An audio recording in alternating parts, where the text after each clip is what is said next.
आजच्या संमेलनाचे अध्यक्ष डॉक्टर प्रमोद चौधरी, काकोडकर सर, प्राध्यापक जोशी सर, व्यासपीठावरील सगळे मान्यवर आणि अर्थातच आम्ही तुम्हा सगळ्यांना विनम्र अभिवादन करते. असं म्हणतात, साधू संत येता घरी तोची दिवाळी दसरा. ही आपली संस्कृती आहे, ही आपली विचारधारा आहे, परंपरा आहे.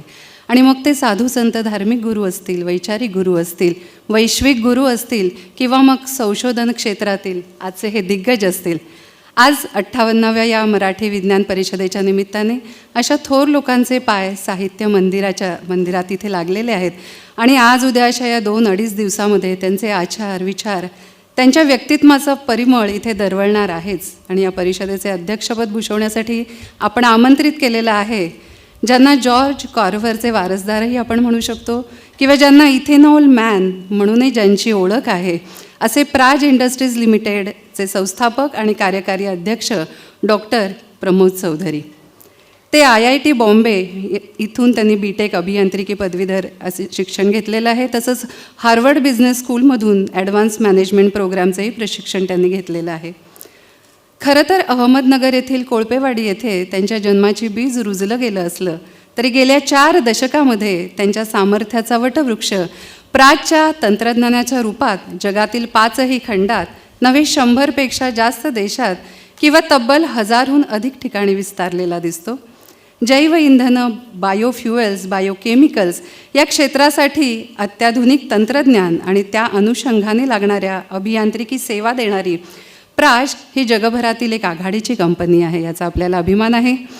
जागतिक दर्जाच्या संशोधन आणि विकास केंद्राचे मोलाचे सहकार्य आणि योगदान प्राज मॅट्रिक्स नेहमीच सातत्याने करत असते. 1983-84 साली केवळ टेलिफोन आणि टाईपरायटर यांच्या साक्षीनं स्थापन झालेली प्राज इंडस्ट्रीज आज 1200 ते 1300 कर्मचाऱ्यांचा डोलारा अतिशय अभिमानाने सांभाळत आहे.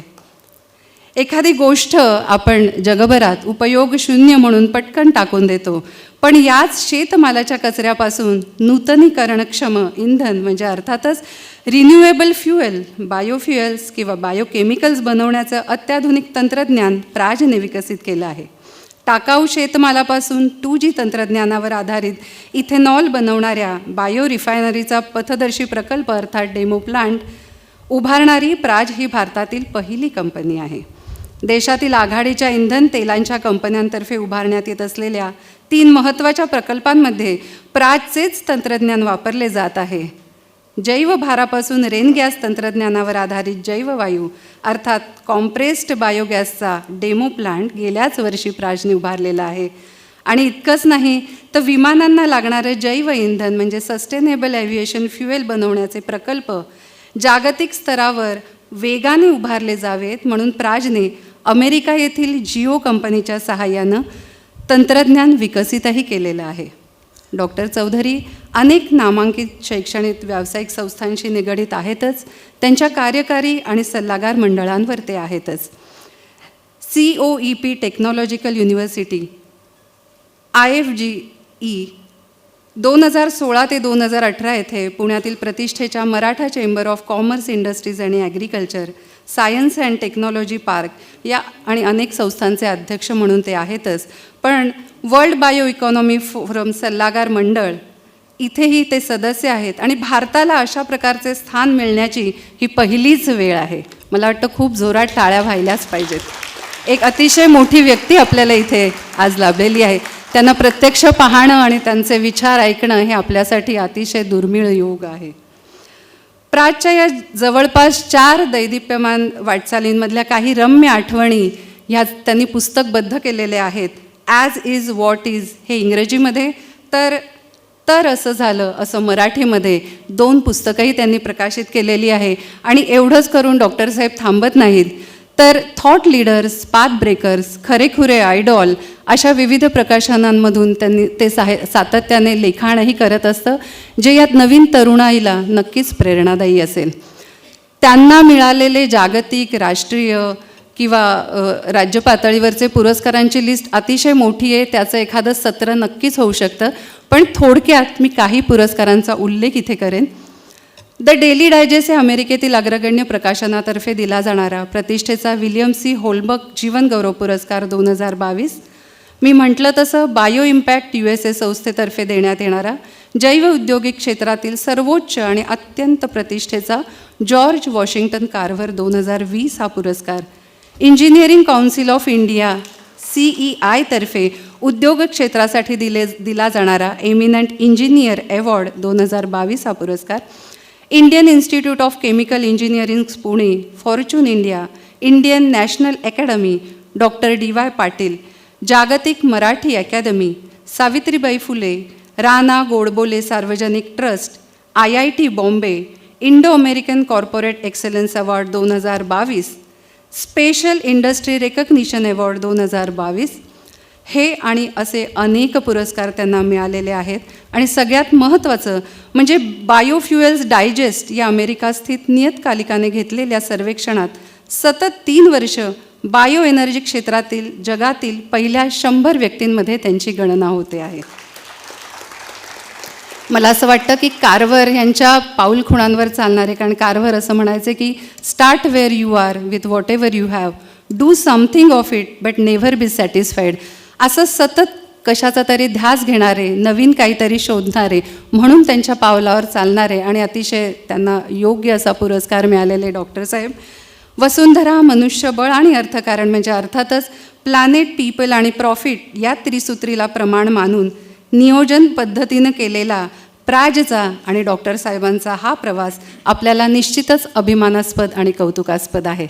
तेव्हा आपण त्यांना विनंती करूया की त्यांनी त्यांचं मनोगत इथे व्यक्त करावं. धन्यवाद. पीठावरील ज्येष्ठ मंडळी, तिकडून सुरुवात केली तर शर्मा सर, काकोडकर सर आणि ज्येष्ठराज जोशी सर, हे तिन्ही अक्षरशः दैवत आहेत माझ्यासारख्याला. आणि त्यांनी बऱ्याच ठिकाणी त्यांच्याकडनं मला डायरेक्टली इनडायरेक्टली प्रोत्साहन मिळालेलं आहे. सो त्यांच्यासमोर मला काहीतरी प्रेझेंट करता येते, मला मी फार बहुमान समजतो. आणि तो बहुमान देण्यामध्ये जोशी सरांनी जो पुढाकार घेतला त्याबद्दल मी त्यांचा शतशः आभारी आहे. मला जो विषय मी निवडलेला आहे, या विषयावरती आत्ताच सकाळी भेटल्या शर्मा सरांनी माझी कानउघडणी केलीच आणि ती मी आनंदाने स्वीकारलेली आहे. 83 साली जेव्हा मी प्राज सुरू केली त्यावेळी लगेचच त्यांची एका संमेलनामध्ये गाठ पडली होती आणि त्यावेळीसुद्धा त्यांनी मला वॉर्न केलं होतं की तू जे करतो आहेस ते सांभाळून कर, कारण it's going to be a challenging journey ahead. एक प्रकारे ते मला प्रोत्साहन ठरलं असं मी नम्रपणे सांगू इच्छितो. दुसऱ्या एका प्रसंगाला काकोडकर सरांची आमच्या एका डेमो प्लांटला व्हिजिट झाली, त्यांच्याकडनं पण बरंच शिकायला मिळालं. आणि जोशी सरांच्याकडनं हे वारंवार त्यांची गाठ पडते तेव्हा त्यांच्याकडनं तर नेहमीच शिकायला मिळतं. आज MM शर्मा जी पारितोषिकं झाली आहेत, दिली गेलेली आहेत आणि जी तरुण मंडळी जी त्यांच्या याच्यात निवडीत आलेली आहेत, निवडली गेलेली आहेत, त्या सर्वांचं मी मनापासून अभिनंदन करतो. उपस्थित श्रोतृवर्गाला नमस्कार करून मी माझा विषय मांडतो. त्या सोयनरच्या मासिकामध्ये एक लेख आलेला आहे, त्याच्यामध्ये आजच्या भाषणाचा गोषवारा आहे. पण मी आज जो विषय आपल्याशी बोलणार आहे तो पर्यावरणाशी निगडीत आहे, क्लायमेट चेंज आणि क्लायमेट ॲक्शनच्या संदर्भातला आहे. आणि त्यातलं जे नुकतंच आम्ही एक नवीन संशोधन करून आमची जी ट्रायल घेतली ते म्हणजे विमानाचं जैवइंधन. हा माझ्या दृष्टीने अतिशय महत्त्वाचा विषय आहे आणि त्याची आता जून-जुलैमध्ये trial commercial flight, not the test flight, commercial flight झाली आणि त्याचा आम्हाला खूप अभिमान आहे.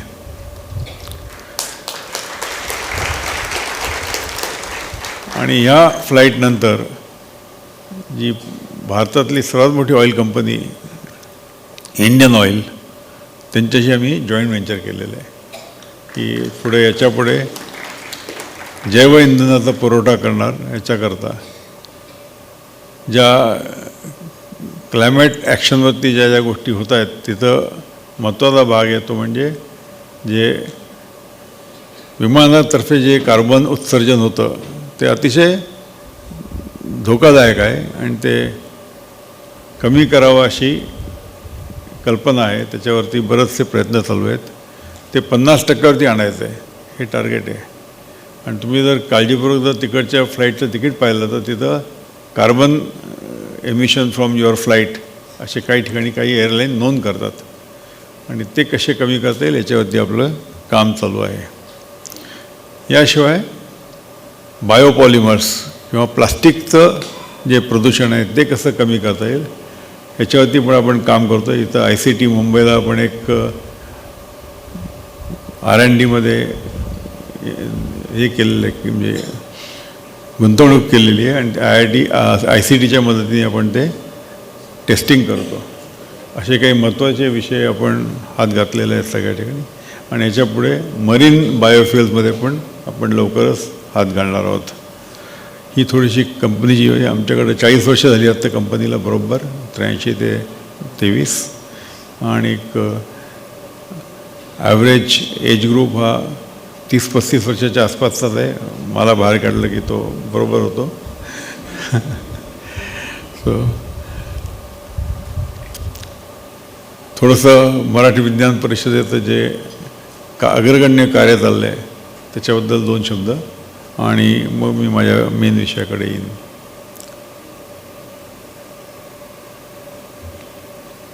मराठी विज्ञान परिषद ही मोर दॅन 5 शतकात 58 हे आहे ना आजचं.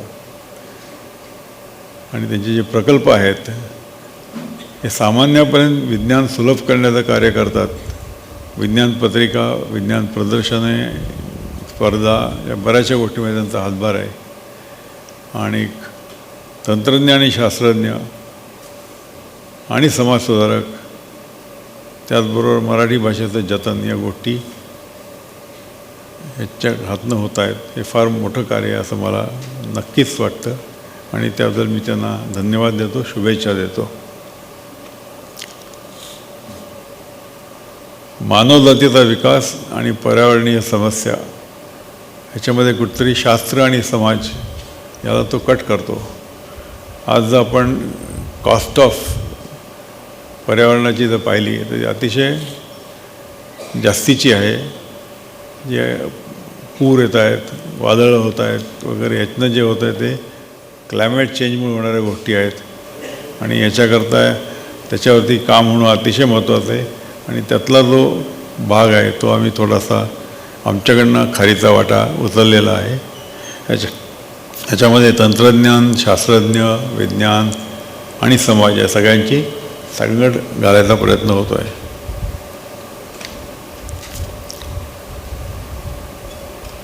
आत्ताचं जर एक ग्लान्समध्ये पाहिलं तर 23मधलीच आत्ताची जी आहेत, ब्राझीलमध्ये, इक्वेडरमध्ये झालेले पूर, चिली, अर्जियामध्ये जंगलाची आग, सॅन फ्रान्सिस्कोला लागली आग, न्यूयॉर्कमध्ये आलेला पूर आणि साऊथ ईस्ट एशियामध्ये झालेलं चक्रीवादळ, अशी काही उदाहरणं आहेत. ही this is not the complete list, it is a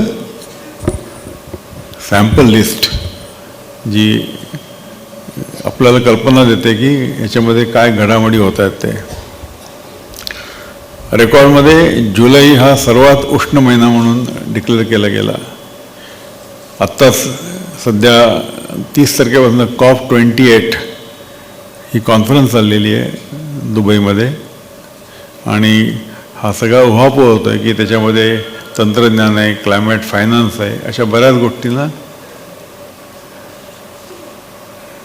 death व्हॅलीचे तापमान विक्रमी उच्चांकाच्या जवळ, सगळेच म्हणजे highest degree of anxiety can come out of this. हा एक प्रकारचा टाईम बॉम्बच आहे. भारतामध्ये सुद्धा पंजाब, हरियाणामध्ये ते खुंट आणि जे आहे पाचट किंवा ह्या गोष्टी जाळतात त्याच्यापासून जे ढग तयार होतात, ब्राऊन क्लाउड्स जे दिल्लीवरती येतात आणि श्वसनाला त्रास होतो. क्वालिटी इंडेक्स हा अतिशय फ्लक्च्युएट होतो आहे. गेल्या आठवड्यात तो 600पर्यंत गेला होता, काही वेळा तो 1000पर्यंत पण जाऊ शकतो. आणि ह्याच्यामधनं श्वासनाचे आजार लागतात, मुलांना वगैरे त्रास होतो.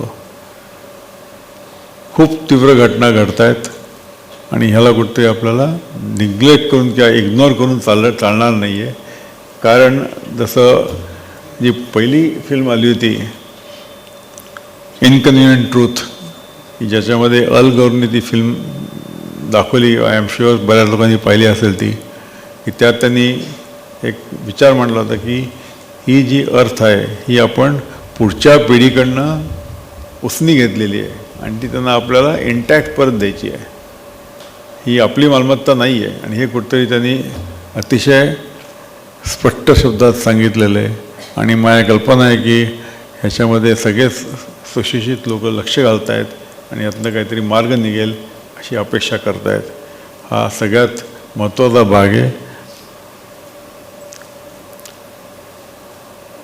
हा मधल्या काळात वाढलेला आहे. Number of disasters nearly doubled. आता हे जे आहे की रिपोर्टेड डिझास्टर्स 4000 ते आता बिकम्स म्हणजे 80-99च्या दरम्यान जे 15 वर्षामध्ये 20 वर्षामध्ये 4000 होते ते आता 7300पर्यंत डबल झालेले आहेत. नंबर ऑफ डेथ्स 19 मिलियन, 11,90,000 ते 12 लाखापर्यंत गेले आहेत. Number of people affected, almost half the population is getting affected. You can see that directly, indirectly. And economic losses are becoming mind-boggling. So हे जे economic losses आहेत, ही cost of losses is very high. आणि ह्याच्यामध्ये जे आपण जे solution काढतो त्याला त्याच्या अगेन्स्टनं पाहिलं त्या सोल्युशनमध्ये त्या मानाने इन्व्हेस्टमेंट किंवा खर्च तेवढा होत नाही आहे. हे कुठेतरी लक्षात घेतलं पाहिजे. ग्लोबल वेगवेगळ्या फोरममध्ये नेट झिरो, आपण लोकांनी सगळ्यांनी नेट झिरो हा शब्द ऐकला असेल, की ज्याच्यामुळे हा जो कार्बनचा जो उत्सर्जन आहे ते झिरोवरती आलं पाहिजे. इनफॅक्ट आम्ही तर म्हणतो निगेटिव्ह झालं पाहिजे, म्हणजे मग तो नेट इफेक्ट झिरोला जाईल. आणि हे अतिशय महत्त्वाची रिक्वायरमेंट आहे. आज कुठलीही गोष्ट करताना कार्बन लाईफ सायकल ही स्टडी करायला पाहिजे. ती केली जाते बऱ्याच प्रयोगात आणि त्याच्यामधनं हे गोष्टी प्रकर्षाने आपल्याला मांडता येतात. G20 वेगवेगळ्या फोरममध्ये, आशियामध्ये G20ची मीटिंग झाली सप्टेंबरमध्ये आणि त्याच्यानंतर ग्लोबल बायोफ्युएल अलायन्स हा एक डिक्लेअर केला आपल्या सरकारने मोदी सरांच्या साहेबांच्या आशीर्वादाने. आणि ते फार महत्त्वाची मूवमेंट झाली आहे. त्याच्यामध्ये साऊथमध्ये याचा उपयोग होणार आहे. डाओशी जी ॲन्युअल मीटिंग असते जानेवारीमध्ये, त्यांनी अर्जंट ॲक्शन पाहिजे आहे असं प्रकर्षाने त्यांनी सांगितलेलं आहे. आणि climate ambition summit 2023 prelude to COP28 असे जे वेगवेगळे फोरम आहेत त्याच्यामध्ये याच्यावरती चर्चा होते, सोल्युशन पाहिली जातात. आणि ह्याच्याकडे GHG हे जे ग्रीन हाऊस गॅसचं उत्सर्जन आहे ते कसं रोखायचं याच्यावरती चर्चा होते, उहापोह होतो. आणि ह्या ग्रीन हाऊस गॅसचं आपण कंट्रोल केले तर त्याच्यातनं आपल्याला नेट झिरोकडं वाटचाल करता येईल. Minimise below the ground carbon utilisation, जेवढं आपल्याला खाली लोटता येईल कार्बन त्याच्या दृष्टीने प्रयत्न केले पाहिजेत, ज्याला सेक्वेस्ट्रेशन म्हणतात त्या पद्धतीने. त्याच्याकरता ऑर्गनाईज हे आहेत, काही ठिकाणी वेगवेगळ्या पद्धती वापरल्या जातात. ऊर्जा संक्रमणावरती भर असलेले बरेचसे संशोधन अहवाल जे नुकतेच बाहेर पडलेले आहेत ते IEA international energy association, energy technology perspective 2023, world energy transition 1.5ला आपण हे पेक करावं, हे जे टेम्परेचर वाढ आहे ती. आणि ह्याच्यावरती लोकांनी एक कॉमन प्रयत्न करावेत, सायंटिस्ट लोकांनी वेगवेगळ्या देशांनी, आणि याच्यावरती पैसा खर्च करावा. So current pledges and plans they are falling short of this 1.5 agenda. And that's where the problem is there between the develop countries and developing countries.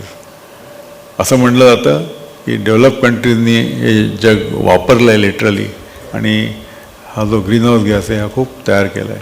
त्याच्याऐवजी डेव्हलपिंग कंट्रीची आता वेळ आलेली आहे पण त्यांच्यावरती रिस्ट्रिक्शन्स फार येत आहेत. हा एक मुद्दा येतो आहे, आर्ग्युमेंटचा भाग येतो. आपण त्याच्यामध्ये फिरू नको, पण हे महत्त्वाचं आहे की जे आधी झालेलं आहे ते आता कुठंतरी कंट्रोल झालं पाहिजे. नेट झिरो रोडमॅप सप्टेंबर 23ला त्याच्यावरती एक पुस्तक अहवाल रिपोर्ट झालेला आहे आणि त्याचे अपडेट दिले ते increasing clean energy investment in developing countries. ह्याच्यामध्ये सोलर, विंड हे दोन तर आहेच आहे, पण याच्याशिवाय जैविक इंधन आणि ह्याच्यातले जे काही फायदे तोटे आहेत ह्याच्यामधून पण याचा होऊ शकेल. वर्ल्ड एनर्जी आउटलुकमध्ये फॉसिल एनर्जी जे आहे, भूगर्भात येणारं खनिज तेल आहे, त्याला अल्टरनेट होणं फार महत्त्वाचं आहे आणि त्याच्यामुळे ॲडिशन होत आहेत ज्या घातक आहेत, ज्या add to the carbon footprints. Energy transition, ऊर्जा संक्रमण हे अतिशय महत्त्वाचं आहे आणि ह्याच्याकरता हायड्रोजन हा एक नवीन उपाय किंवा याचा प्रसार केला जातो आहे. सो हायड्रोजन आणि इतर जैविक इंधनं ह्याच्यामधनं हे थोडंफार कंट्रोल होईल. पण जी टास्क आहे ती अतिशय अपील टास्क आहे, माइंड बॉगलिंग टास्क आहे आणि बऱ्याच देशांनी नेट झिरो प्रोग्राम डिक्लेअर केले आहेत आणि त्याचा परिणाम पुढच्या पिढीला कसा मिळेल हा एक सगळ्यात मोठा क्वेश्चन मार्क आहे आणि त्याच्यावरती आपली पण कमिटमेंट आहे की हे झालं पाहिजे. सो नेट झिरो साध्य करायचे काही उपाय आहेत. ऊर्जा संक्रमण मी बोललो आत्ता, change over to clean and green energy. Circular economy, त्याच्यामध्ये बरेच लोक हे सामान्य नागरिकालाही भाग घेता येतो. रिड्यूस, रियूज, रिसायकल आणि रिपर्पज ह्याच्यामध्ये बरंचसं काम होऊ शकतं. घरातल्या घरात बऱ्याच गोष्टी आपण करू शकतो. सर्क्युलर इकॉनॉमी पण अंमलात आणू शकतो. वनीकरण, डिफॉरेस्टेशन कमी करावं, फॉरेस्ट फायर्स आणि इन्क्रीज प्लांटेशन. कार्बन कॅप्चर आणि कार्बन स्टोरेज हे सगळे माहिती असलेले मार्ग आहेत. फक्त त्याच्यावरती सिन्सिअरली आपण लक्ष घालतो का हे कुठेतरी वर्थवाईल चेकिंग. शाळांमधनं काय होतं, that is the time when the young youth mind can really apply and put in the efforts, it become the way of life. So ह्याच्याकरता पण काही प्रयत्न केले जातात आणि ह्याचे जे ग्रीन वॉरियर और क्रुसेडर्स आहेत त्यांची फार गरज आहे, नितांत गरज आहे देशाला. मग अशी म्हटलं तर सोलर आणि विंड, सौर आणि पवन, जैवइंधन, भूऔष्णिक, जिओलॉजिकल, आण्विक. इथं काकोडकर साहेब, सर आण्विकचं कसं याला चालना मिळू शकेल, पॉलिसीज फार मध्ये मध्ये येतात, पण आमच्या दृष्टीने आण्विक हे सगळ्यात ॲप्रोप्रिएट आहे. चांगलं आहे, हा आशावाद फार महत्त्वाचा आहे. आणि नंतर समुद्राची ओहोटी, लाटा, हायड्रो तर सगळ्यांना माहिती आहे, आणि ग्रीन हायड्रोजन असे 6-7 मेजर आयटम्स आहेत ज्याचा आपल्याला हे कंट्रोलमध्ये आणण्याला फायदा होऊ शकेल आणि आपलं पुढचं आयुष्य हे थोडंसं सुखकर होऊ शकेल असं म्हणायला हरकत नाही. जैव अर्थव्यवस्था, बायो इकॉनॉमी ही महत्त्वाची झाली. हा नवीन शब्द कॉईन झालेला आहे आता, bio economy. We start talk out biofuel, we talk out bio energy. Now it is the time of bio economy. आणि ह्याच्यामध्ये अक्षय स्रोत आणि शाश्वत डिकार्बोनायझेशन, कमी टॉक्सिक आणि पर्यावरणास अनुकूल या गोष्टींच्यावरती फोकस दिला पाहिजे. जैव अर्थव्यवस्था हा एक परिणामकारक उपाय आहे. आम्ही आमचे जे करतो ते बायो इकॉनॉमीवरती आमचा फोकस आहे. And that is the area where Praj is working rigorously for last 20 years. जी 17 UN ची जी 17 विकास उद्दिष्ट आहेत, डेव्हलपमेंट गोल्स, त्याच्यातली 11 गोल्स ही ह्याच्यामुळे ॲड्रेस होतात, बायो इकॉनॉमीमुळे ते टच होतात. आणि म्हणून आम्हाला असं वाटतं की बायो इकॉनॉमी ही अतिशय महत्त्वाची आहे आणि त्याचा सकारात्मक परिणाम होऊ शकतो. हे UNFCC आहे आणि याच्यामध्ये जे पहिले आयटम तर सगळे आयटम आपल्याला आटोक्यातले आहेत. 11 आयटम हे बायो इकॉनॉमीला पोषक आहेत, पूरक आहेत. भारतीय जैव अर्थव्यवस्था, Indian bio economy is now really developing very fast. This is the development of last 5-7 years, and now in fact they are coming out with biomanufacturing as a important item. Biomaterialसाठी biofuel जैव इंधन, east आणि enzyme जे R बायोकॅटलिस्ट. आणि आता जी सध्याची परिस्थिती आहे ही $100 billion एवढी क्रॉस झालेली आता. आणि आता आपली वाटचाल झालेली $300 बिलियन कडे वाटचाल चाललेली आहे. आणि हा जो रिपोर्ट आहे हा गेल्या वर्षीचाच रिपोर्ट आहे. ह्याच्यामधनं आणि ह्याच्यामध्ये करिअरला पण स्कोप भरपूर आहे. आणि आता सगळ्याच केमिकल कॉलेजेस किंवा institutes are working on this area. आणि हे आनंदाची बाब आहे. हा दुर्लक्षित विषय होता, दुर्लक्षित होता, एवढा ग्लॅमरस नव्हता. आणि तो आता कुठेतरी सेंटर स्टेजला येतो आहे. याचा आम्हाला आनंद आहे, अभिमान आहे. आमचा पण याला हातभार लागला याचा पण आम्हाला अभिमान आहे.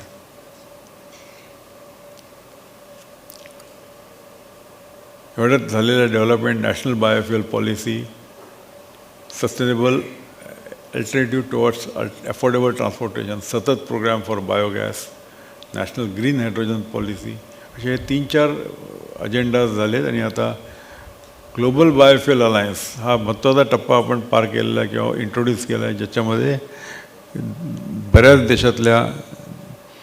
देशांशी एक संलग्न अशी एक मूवमेंट चालू केलेली आहे. आणि त्याच्यामध्ये 12 देशांनी आत्ता भाग घेतला आणि 19 संस्थांनी. ह्याच्यामध्ये आपल्याला दिसते की एथेनॉल ब्लेंडिंग टार्गेट्स आणि sustainable aviation fuel mandates they are in the offing. Single use plastic ban, all these are made out of the fossil fuel and they can really save the life for future. या जैव अर्थव्यवस्थेत प्राचं योगदान काय, याच्यामध्ये थोडेसे मी काही विचार मांडतो. हे जे सर्कल आहे की अर्थव्यवस्थेतलं एक प्रकारे नेतृत्व करतो आहे आम्ही भारतामध्ये, असं आम्हाला वाटतं. आणि ह्याच्यामध्ये हजारोहून जास्ती आमचे रेफरन्सेस आहेत. 100 कंट्रीजमध्ये आम्ही आत्तापर्यंत प्रोजेक्ट उभे केलेले आहेत. 300हून जास्ती पेटंट्स आहेत. आणि आमच्या हिशोबाने जगातल्या 10% जास्ती जे इथेनॉल जे प्रोडक्शन आहे ते आमच्या टेक्नॉलॉजी आधारित आहे. आणि ह्याच्यामध्ये कारवर साहेबांचा स्टॅच्यू आहे जो त्यांच्या नावाचा अवॉर्ड मिळाला मला 3 वर्षापूर्वी.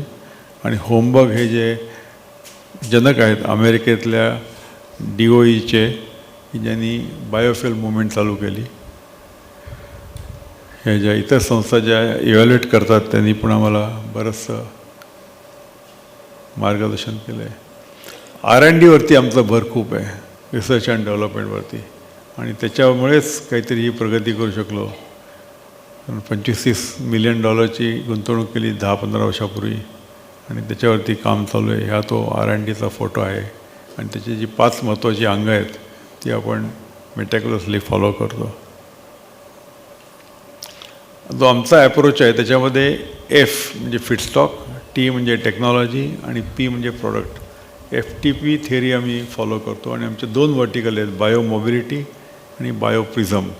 Bio mobility is for transportation fuels आणि बायो प्रिझम हे फॉर मटेरियल्स, ज्याला आत्ता केंद्र सरकारने बायो मॅन्युफॅक्चरिंगच्या नावाखाली त्याची उचल केलेली आहे आता. आणि यातनं काहीतरी निष्पन्न होईल असं मला वाटतं.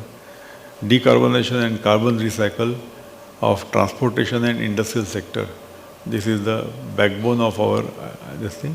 And R&D is the real backbone. हे जे first generation, second generation, cellulosic biofuels, marine biofuels, SAF असे आमचे बरेचसे जे आहेत बायो हायड्रोजन हे वेगळे फ्युएल्सचे आम्ही डिकार्बनायझेशनसाठी महत्त्वाचे आहेत आणि आत्ता पण 3 साली थोडंसं बाळसं धरलं गेलं, मध्ये पुन्हा गॅप पडली, पण आता त्याला चांगला टेम्पो आलेला आहे 14 सालापासून. ह्याच्यामध्ये सरकारची पॉलिसीची खूप मदत लागते आणि ती अशी कमी जास्ती होत असल्यामुळे खूप वेळा सेटबॅक बसू शकतो. पण आम्ही आमचं काम चालू ठेवलेलं आहे आणि 2030 ऑनवर्ड्स वी एक्सपेक्ट की फ्युचर बायोफ्युएल्स, बायोमेथेनॉल, बायो हायड्रोजन, मरीन बायोफ्युएल्स ह्याचं आम्ही उत्पादन सुरू करू शकतो.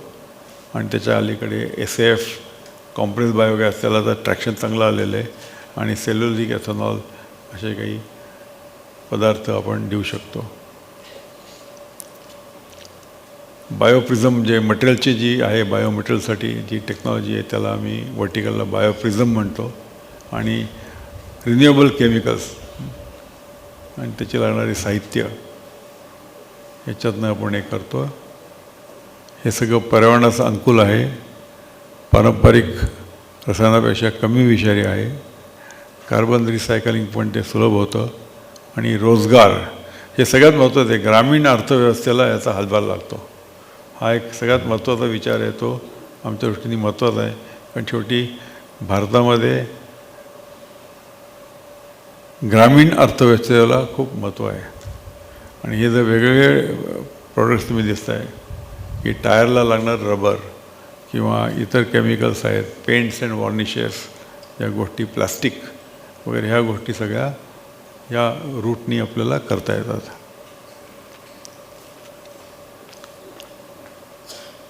भारतात याची क्षमता खूप आहे, मोठी आहे. शुगरी, स्टार्ची आणि लिग्नोसेल्युलोज हे 3 टाईपचे फीडस्टॉक आहेत.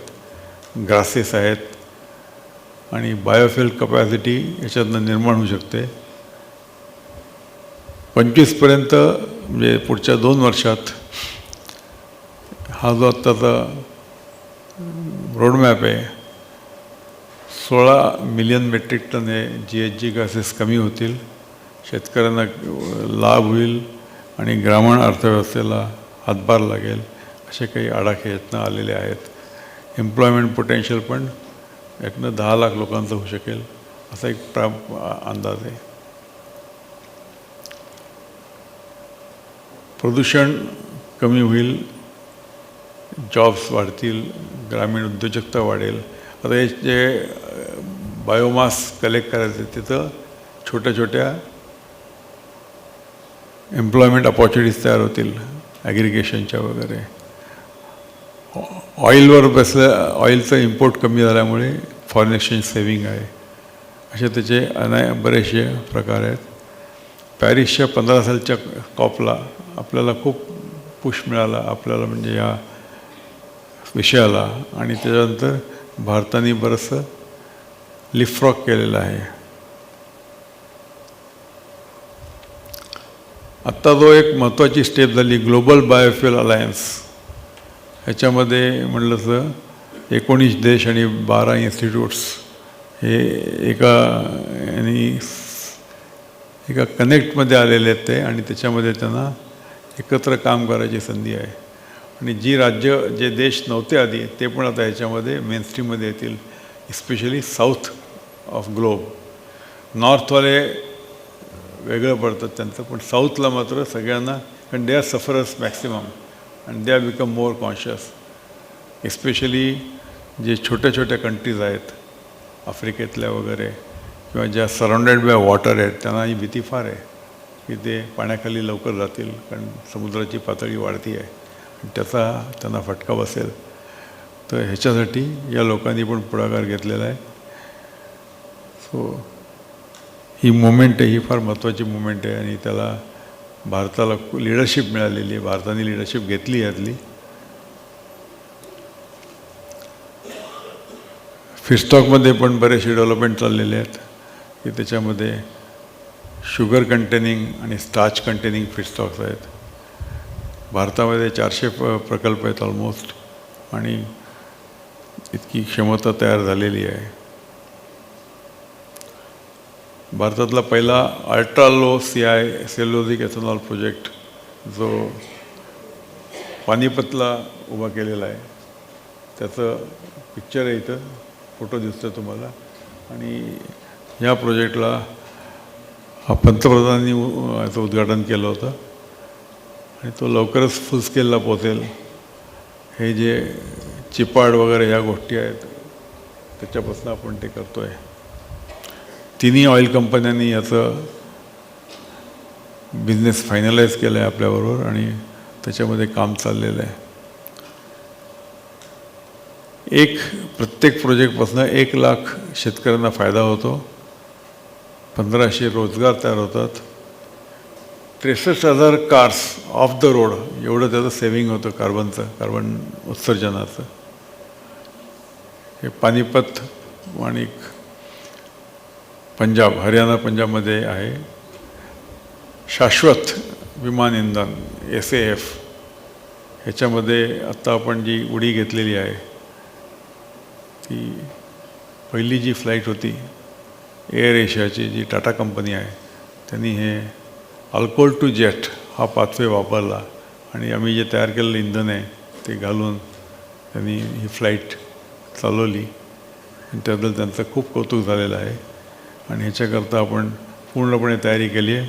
आणि मग अशी म्हटलं तसं इंडियन ऑइलशी आपण टायअप केलं आहे, जॉईंट व्हेंचर करतो आहे आणि हे आता रेग्युलर आपण हे तयार करणार आहोत. ह्याला एअर ट्रॅव्हल खूप वाढत चाललं आहे भारतामध्ये आणि त्यामुळे त्याची गरज पण तशीच वाढणार आहे. आणि दुसरी गोष्ट, India is a hub for transition from west side to east side. तर तिथं पण रिफिलिंगमध्ये आपल्याला भारतीय प्रोडक्शनला डिमांड राहणार आहे. कॉम्प्रेस बायोगॅस ही एक नवीन कल्पना आहे. त्याच्यामध्ये सुद्धा बायोमास किंवा प्रेसमड किंवा स्पेंट वॉश ह्याच्यापासून बायोगॅस तयार करता तो क्लीन करून तो CNG बरोबर मिक्स करता येतो. त्यामुळे CNGचं जे आत्ता आहे तो फॉसिलचं आहे, हे रिन्युएबल राहील. रिन्युएबल गॅस पण, याला रिन्युएबल गॅस असं म्हणतात. आणि हे जे फीडस्टॉक्स आहेत हे पुन्हा ॲग्री फीडस्टॉक्स आहेत. हे आता तर 400-500 प्लांट्स उभे करायची आत्ता संधी आहे आणि ह्याच्यावरती पण आपण टेक्नॉलॉजी हे करून मोठ्या कंपन्या आता हे प्रोजेक्ट उभं करायची कल्पना मांडत आहेत. याचा उपयोग सिटी गॅस पाईपला पण होणार आहे. ते पण सरकारने परवानगी दिली आहे की हा जो कॉम्प्रेस बायोगॅस आहे हा सिटी गॅस पाईपलाईनला पण वापरता येईल. जे नवीन तंत्रज्ञान चाललेली आहे सगळी आपापसात आसपास, त्याचं पण थोडं आपण भान ठेवणं महत्त्वाचं आहे. की आपण बोललो की स्वच्छ आणि हरित ऊर्जा, इंडस्ट्री 4.0 पण आपण माहिती आहे. आमचं मत आहे की इंडस्ट्री 5.0 आता प्रामुख्याने पुढे येणार आहे आणि त्याच्यामध्ये कुठेतरी जैव अभियंत्रीला खूप स्कोप मिळणार आहे. कारण शेवटी कार्बन कंट्रोल हा महत्त्वाचा राहणार आहे सगळीकडे. मग अशी ज्या बाकीच्या गोष्टी आहेत, IoT, AI, मशीन लँग्वेज, ह्या ज्या गोष्टी आहेत ह्या आता कॉमनली अवेलेबल होत आहेत. आपल्या आधीच्या अँकरनी सांगितलं की how AI is becoming important, something similar. आणि त्यावर जे येणारे मेटावर्स, ॲनालिटिक्स किंवा सायबर सुरक्षा या गोष्टी, त्याच्यावर पण नवीन नवीन करिअर्स त्यांना ओपन होत आहेत आणि याची आपल्याला कुठेतरी संधीचा उपयोग करून घेतला पाहिजे. सारांश काय की विज्ञानाची सगळीकडे महत्त्वाची भूमिका वाढलेली आहे आणि त्याच्यामध्ये विज्ञानाची जी म्हणजे या मंडळींनी, जोशी सरांनी वगैरे जे हेरलं की सामान्य समाजातल्या सगळ्यांना याची जाणीव करून देणं. आणि तुम्ही पण विज्ञानप्रेमी आहेत. ह्याच्यामध्ये जी वेगवेगळी तंत्रज्ञानं डेव्हलप होत आहेत, त्याचा वापर होतो आहे आणि सायन्स बेस्ड, पूर्वी इंजिनिअरिंगमध्ये सायन्स हे बाजूला राहायचं, पण आता सायन्सला पण अटेन्शन मिळतं आहे. नवकल्पना, तांत्रिक प्रगती, उत्पादन विकास आणि एक सुधारणा, ह्या सगळ्या गोष्टींची आणि सगळ्यात महत्त्वाचं म्हणजे कॉम्प्युटरचा उपयोग करून डेटा विश्लेषण आणि निर्णयक्षमता ही वाढते. त्यामुळे एफिशियन्सी वाढते. सामाजिकमध्ये स्मिताताईंनी आरोग्याशी संबंध लावला होता, ह्याच्यातनं फूडमधनं औषधची सुधारणा होते. आता हे सगळ्या प्रकारचे एक्सपर्ट लोक या हॉलमध्ये आहेत आणि हा अभिमानाची गोष्ट आहे की ह्या ज्या सगळ्या गोष्टी आहेत सामाजिक आणि औद्योगिक ह्याच्यामधली जी प्रवास होतो आहे, प्रगती होते, ही या विज्ञान संस्थेतर्फे ही आणखी प्रमोट केली जाते. हे करत असताना एक महत्त्वाचा दुवा असा आहे उद्योजकता ही, हे जे सामाजिक बदल होत आहेत त्यामुळे जॉब सिकरच्या जे जॉब गिव्हर्स वाढत आहेत आणि याच्याकरता बऱ्याचशा इन्स्टिट्यूट्स हे ह्याच्यावरती काम करत आहेत की नुसतंच तंत्रज्ञान नाही तर तंत्रज्ञानानं त्याचं कमर्शियलायझेशन आणि employment opportunities through entrepreneurship. So ह्या गोष्टी ज्या आहेत या सगळ्याची सांगड बसते आहे आणि हे जे इकोसिस्टम तयार होते ही आपल्या सगळ्यांच्या दृष्टीने अतिशय महत्त्वाची आहे. याच्याबद्दल या सगळ्या मंडळींचं अभिनंदन. आणि हे जे द्रष्टे लोक आहेत हे याच्यामध्ये खतपाणी घालून चालना देतात, हा महत्त्वाचा भाग आहे. प्राज इंडस्ट्री आणि विज्ञान परिषदेत आलेला संबंध, याच्यातून 2 शब्द.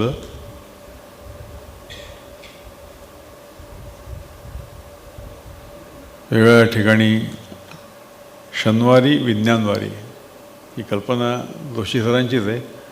शनिवारी हा सुट्टीचा दिवस असतो, तशी विद्यार्थ्यांना विज्ञानवारी घडून आणायची, प्रायोगिक विज्ञान शिक्षण. 20-25 वर्षापूर्वी आम्ही एक व्हेकल दिलं होतं स्वरूपवर्धिनीला आणि आता हे आम्ही हा प्रयोग आता रेग्युलर करतो आहे हे योगदान. आणि याच्याकरता मला यांचं खूप संधी आणि प्रोत्साहन मिळतं आहे. विज्ञानवारी, शनिवारी विज्ञानवारी हा प्रायोगिक तत्त्व लॉन्च केला आहे आणि हे जे विज्ञान शिक्षणातनं देतो तो बऱ्यापैकी पुढं जात आहे. त्यांच्याशी आम्ही जेव्हा MOU साईन केला होता त्यावेळेचा हा फोटो आहे. वेस्ट टू वेल्थ प्रकल्प ह्याच्यामध्ये काय सहभाग करता येईल आणि ह्यामध्ये जोशी सरांचं मार्गदर्शन पण आम्हाला वेळोवेळी मिळतं आहे. माझ्या दृष्टीने ही अतिशय महत्त्वाची. यातले बरेचसे लोकांचे चेहरे तुम्हाला दिसतील इथे. धन्यवाद.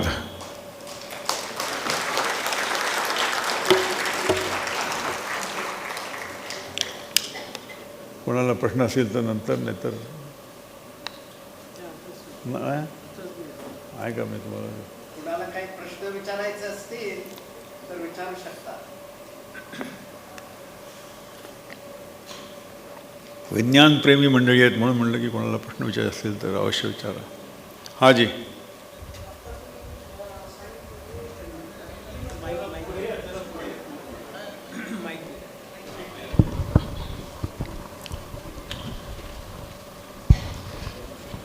सर नमस्कार.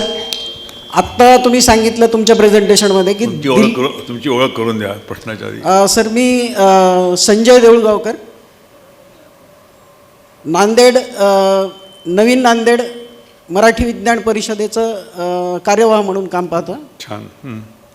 आत्ता आपण आपल्या प्रेझेंटेशनमध्ये सांगितलं की नवी दिल्लीमध्ये जे प्रदूषण वाढतं आहे त्याचं मुख्य कारण पंजाब आणि हरियाणामध्ये जे काही पाचट वगैरे जाळलं जातं तर त्याचा परिणाम होतो आहे. तर आपल्या इंडस्ट्रीतर्फे हे जे फीड आहे तर याचे काही पॅलेट्स बनवून पंजाबमध्ये जी काही कास्टिंग इंडस्ट्री फार मोठ्या प्रमाणात आहे, ॲटोमोबाईल इंडस्ट्री, त्यासाठी इंधन म्हणून फर्नेससाठी जर आपण लोकल काही इक्विपमेंट्स बनवले, पॅलेट्स बनवायचे, तर that would be great benefit to the. अतिशय छान सजेशन आहे. या पद्धतीने काही कंपन्यांनी चालू केलं आहे काम आणि यातनं आंतरप्रेनरशिप पण तयार होत चाललेली आहे. ही छोटी पॅलेट्स करायची. इनफॅक्ट ह्या पॅलेट्स ह्याला पण वापरतात, बर्निंग द डेड बॉडी ह्याच्याकरता पण ते वापरलं जातं कंट्रोल एन्व्हायरमेंटमध्ये. ओपनमध्ये फक्त ते जाळणं बंद झालं आहे आणि यातनं जे पॅलेट्स होतात त्याचा उपयोग केला जाईल अवश्य. आणि बऱ्याच ठिकाणी त्याचे हे झाले आहेत, छोटे छोटे कारखाने तयार झालेले आहेत.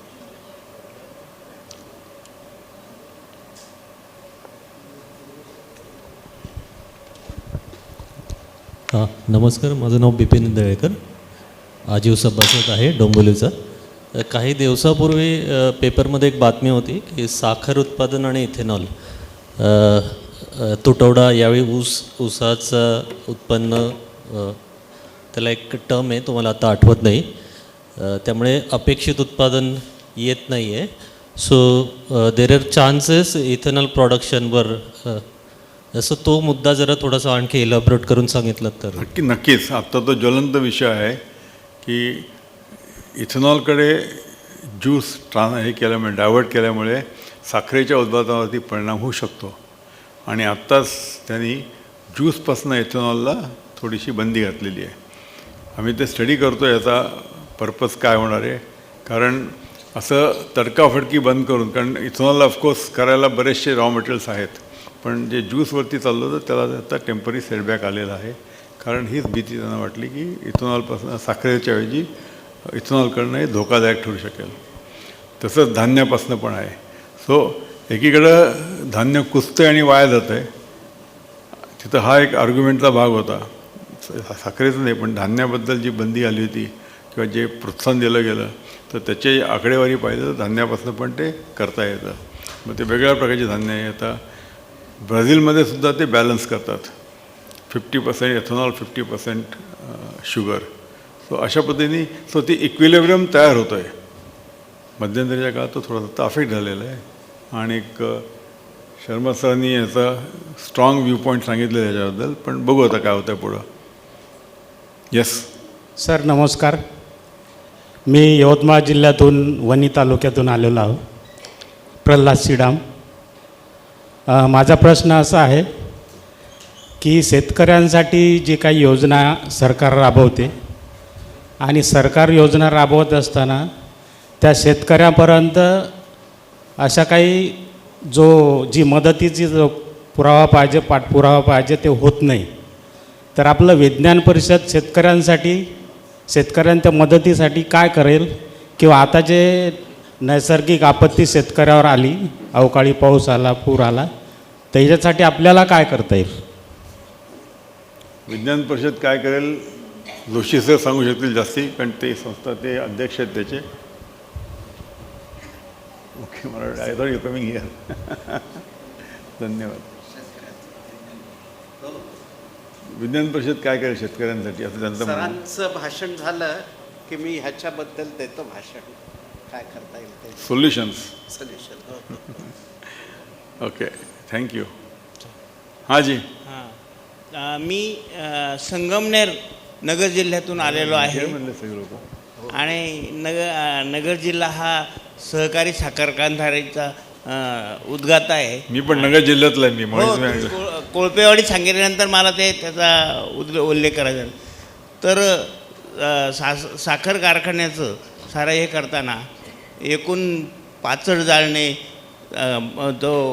हे बगॅस जाळणे वगैरे हे इतकं प्रमाण असतं की, आणि नंतर त्या जी मळी निघते, मळीचं व्यवस्थापन नीट केलं जात नाही.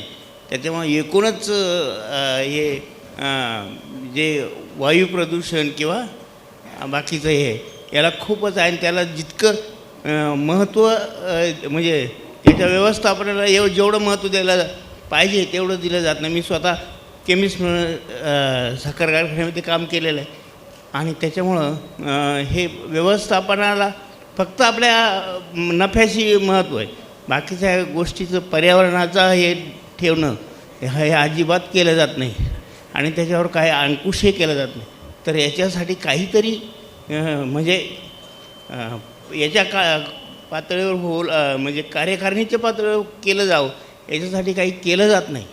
हे फार खंत गोष्ट आहे आपल्या नगर जिल्ह्याच्या दृष्टीनं. तर याच्यासाठी काही केलं जावं का? ओके, चांगली कल्पना आहे. तुमचं ऑब्झर्वेशन बरोबर आहे. फक्त काय की हमें ये करना आहे असं जे म्हणतो, आपल्याला कुठेतरी पहिलं पाऊल टाकावं लागतं. आणि याच्यामध्ये शिस्त आणि काय काय आणता येईल. तुम्ही तुमच्या आसपास, तुम्ही जर त्या कारखान्याच्या बाहेर किंवा त्या लोकांना जर हे केलं, संबोधून हे मुवमेंट चालू केली, आणि विज्ञान हे जे आहे विज्ञान सभा यांची, त्यातनं हेच जास्ती होईल आणि जास्तीत जास्त लोक कॉन्शियस होतील असं मला वाटतं आहे. जोशी साहेब सांगतील जास्ती काय ते पुढच्या टप्प्यात. हॅलो सर, नमस्कार. मी रवींद्र सिंग पाटील, जळगाव विभागातून जिल्हा कार्यकर्ता आहे मी. माझा प्रश्न या वाहनांच्या संबंधी आहे. सध्या या 2 टेक्नॉलॉजीज खूप आपल्या हॉट डिस्कशनमध्ये आहेत. एक बॅटरी टेक्नॉलॉजी आणि एक हायड्रोजन टेक्नॉलॉजी. तर मला असं वाटतं की हायड्रोजन टेक्नॉलॉजी हे इलेक्ट्रिक बॅटरी त्या लिथियम आयन बॅटरीपेक्षा जास्त उपयुक्त आणि प्रदूषणमुक्त ते असेल. तर या बॅटरी टेक्नॉलॉजीपेक्षा हायड्रोजनवर जास्त भर देऊन आपल्याला हे काही काय म्हणाल प्रश्न थोडासा, हायड्रोजन टेक्नॉलॉजीवर जास्त भर देऊन ते लवकरात लवकर आपल्याला आणता येईल का? चालले ते जर प्रयत्न. होणार असेल- हायड्रोजनची मिशन डिक्लेअर केली सरकारने, पण त्याचं इन्फ्रास्ट्रक्चर जे आहे, इकोसिस्टम ज्याला म्हणतो आम्ही, की सगळं कुठनं ट्रान्सपोर्ट कसं करायचं, त्याला काय, त्याला सगळ्याला वेळ लागतो. पण प्रयत्न चालू आहेत. सरकारने मिशन डॉक्युमेंट डिक्लेअर केलेलं आहे. पण म्हणजे मग बॅटरी टेक्नॉलॉजीच्या ऐवजी हायड्रोजन टेक्नॉलॉजीवर जास्त भर द्यावा का असं मला वाटतं, प्रदूषण मुक्ततेच्या दृष्टीने. ठीक आहे.